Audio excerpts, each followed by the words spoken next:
Part of our process is, before we start a job, we do what we call a pre-production meeting. And part of that meeting, we're gonna do a full inspection of the interior and exterior of the house one more time, just to identify any kind of red flags or problem areas that we need to know about.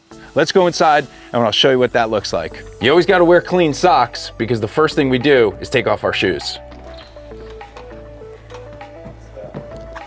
One of the first things I look for is a recessed medicine cabinet. We need to know where that is so we don't nail into it from the exterior.